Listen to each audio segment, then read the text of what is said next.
Darling, you're listening to the Brutally Delicious podcast with Bruce and Riina.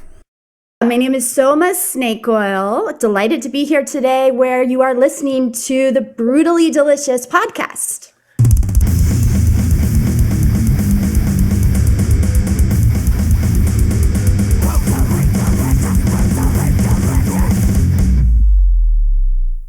It was actually Emily and Warren Fitzgerald from the Vandals, and they came up with this great idea to do a book together with the different artists from punk rock and paintbrushes. And what's really great about the book is that it's this idea of outsiders art or outsider artists, which I think is really important to talk about, within fringe communities. And, I know this is a heavy metal show, but for us, it's punk rock. And, I think that's what really kind of brings us together as a community, is this idea of outsider art.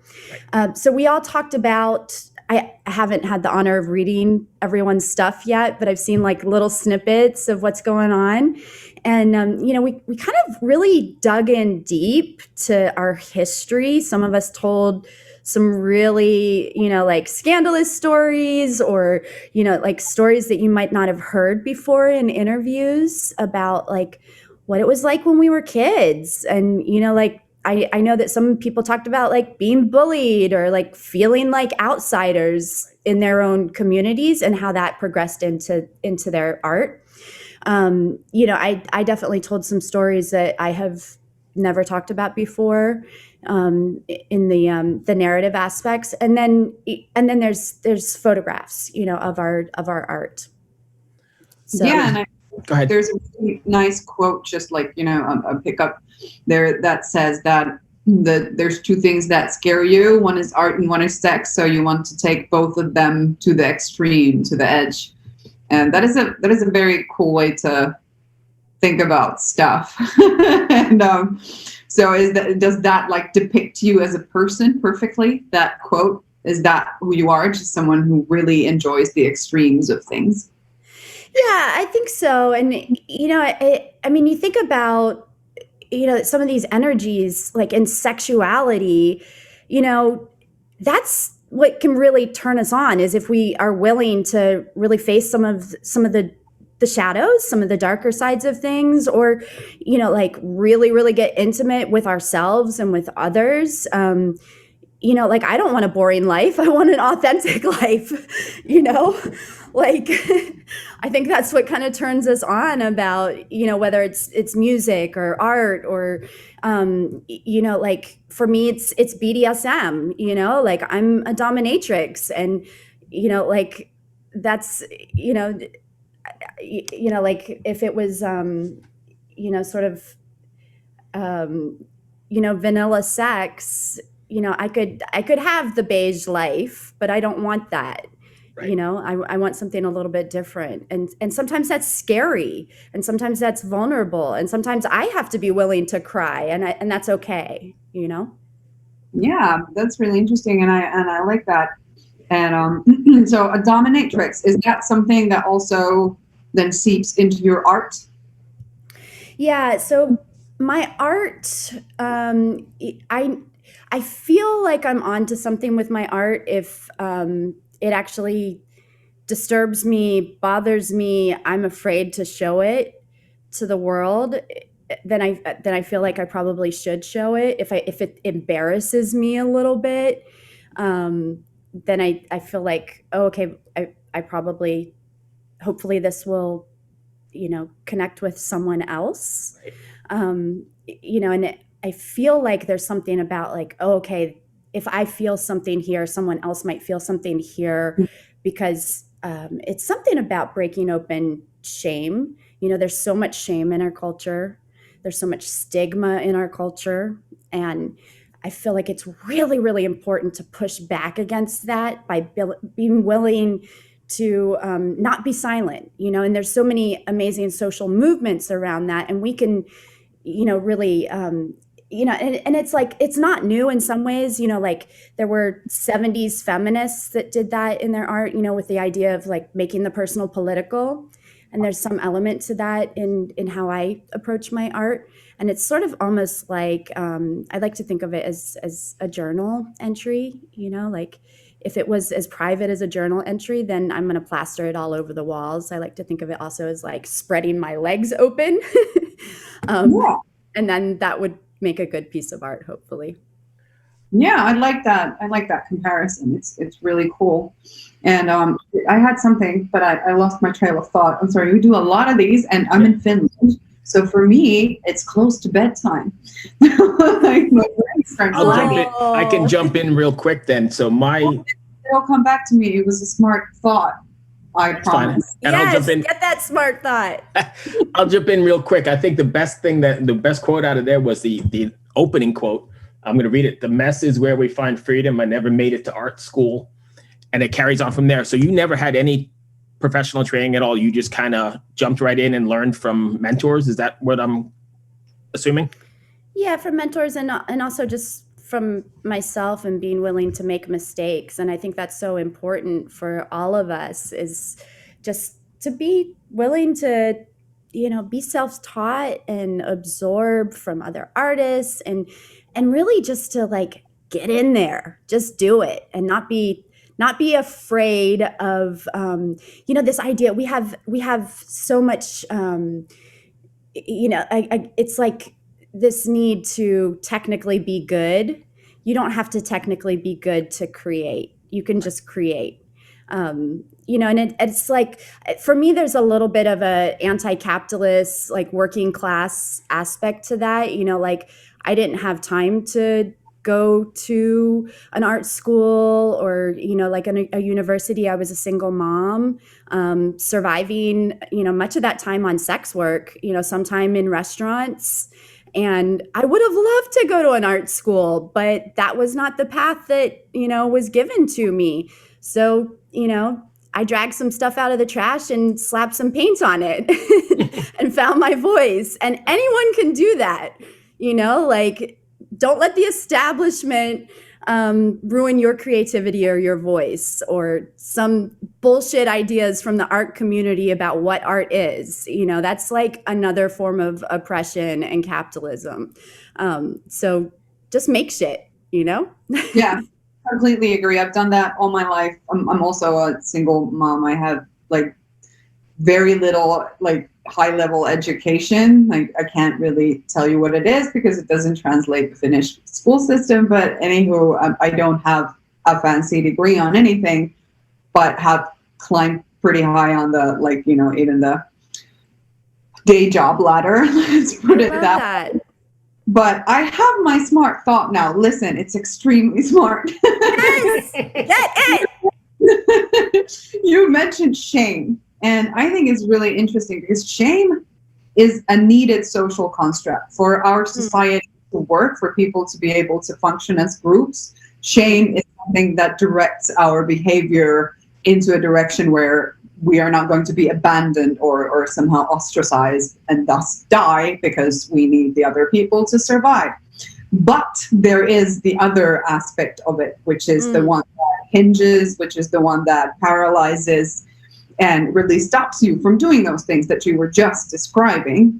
And this is something that I find so interesting, that that just studying the texture of shame. Have you ever thought of that, like doing that in your art? Because I would say that, in your work as a dominatrix, the shame is a positive driver for your client, if I'm not mistaken.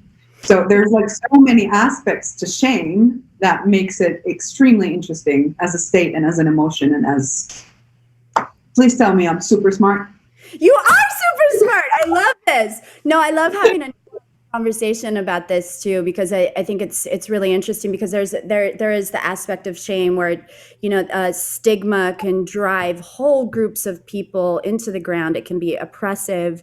You look at, for example, people who use drugs and the stigma that is enacted, or sex workers, for example, where there's like the war on drugs that is actually the war on people, or the war on poverty that's the war on people, the war on trafficking that's actually the war on sex workers. And this is like shame of society used to oppress and criminalize and put people in jail, right? But then, like you said, there's more nuance to it. And, I might make part of my living based on some of that nuance of shame, humiliation, consensual shame, where it might be exciting and sexy. Or sometimes I think public caning might be wonderful, to like deter people from certain acts, or behavior, that rather than putting people in prison, maybe let's give them a public spanking. I'm ready to sign up for that job. I already know how to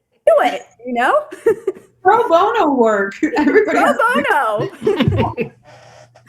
So I don't know. Yeah, I think it's really interesting. Like you're saying, so exploring the texture of different kinds of shame. It's really fascinating. I like it. So I'm looking at the book here as we speak, and I notice, and I mean, I guess it's not a secret, but you include, with your artwork, you also include, I don't know if it's a story or a narrative or poems. Do you think that's essential to what first of all, is that in most of your artwork? And second, do you think that's essential to what you're putting out? I do.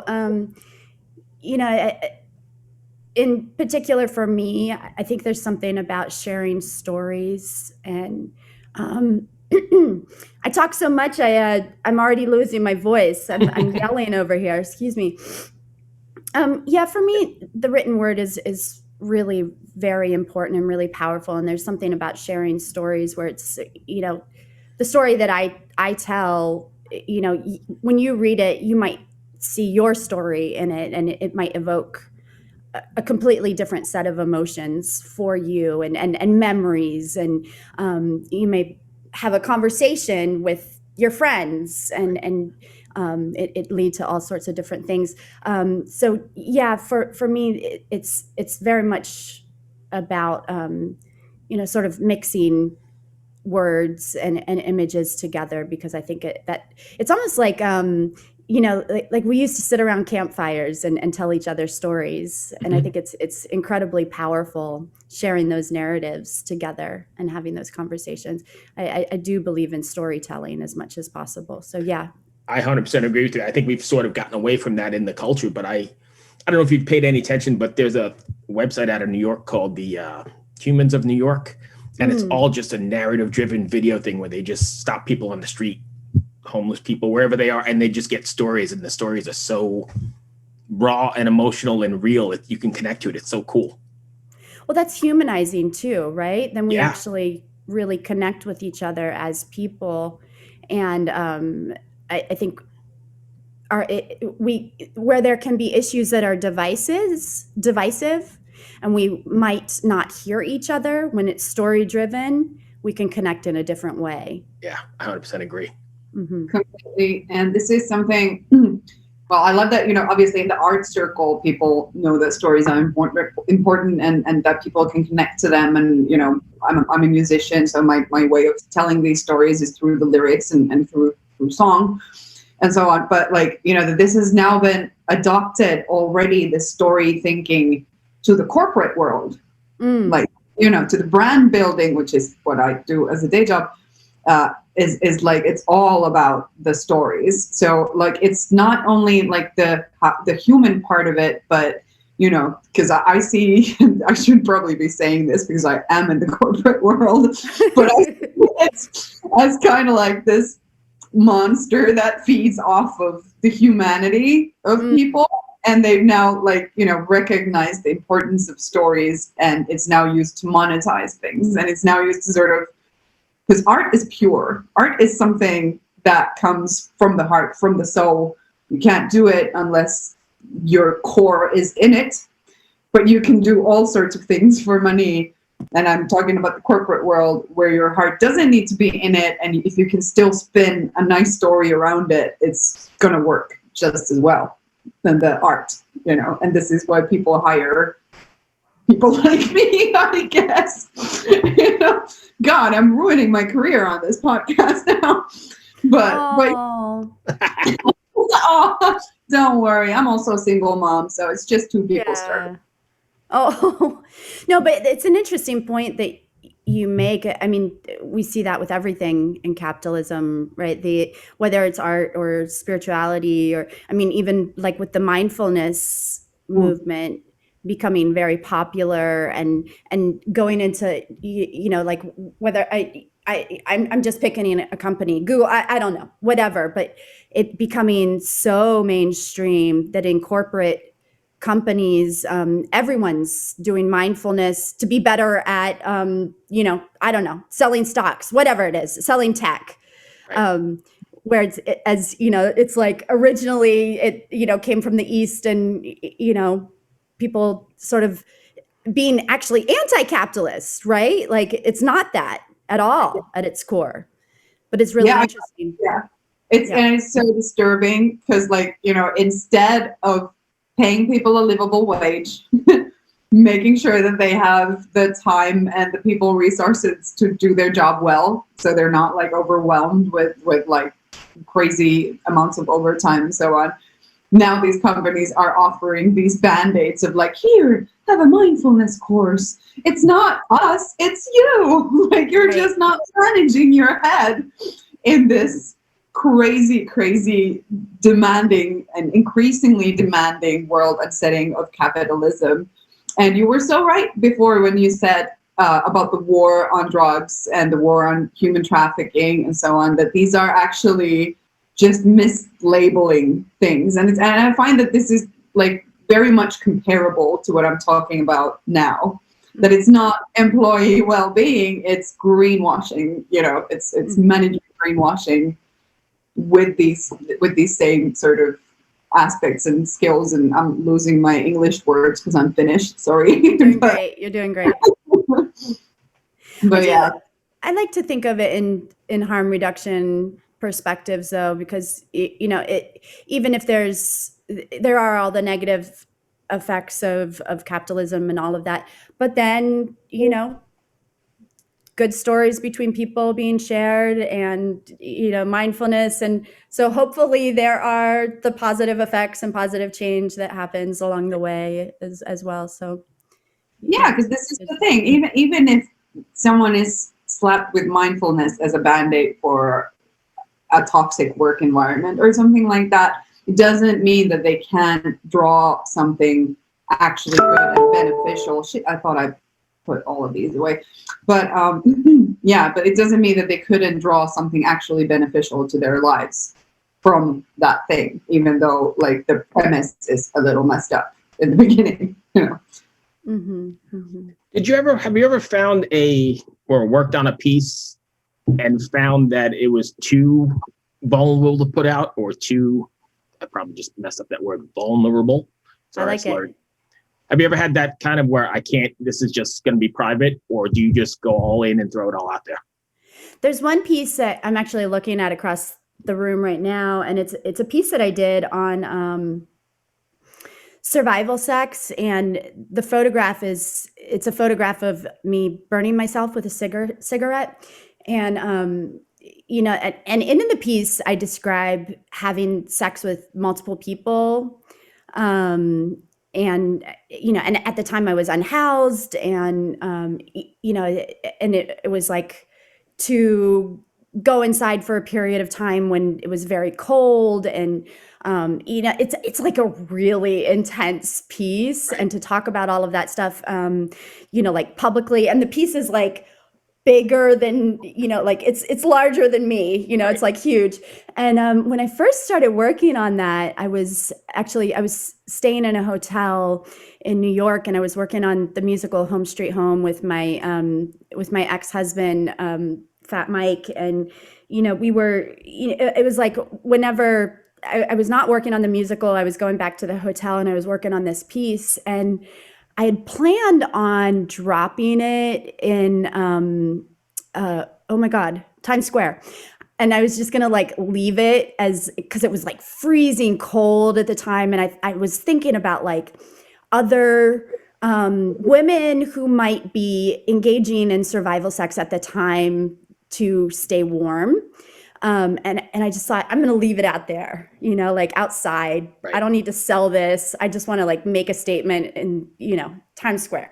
Like, whatever, like why there? I don't know. Anyway, and then I chickened out. I was just like embarrassed. And then I was like, I don't know, whatever.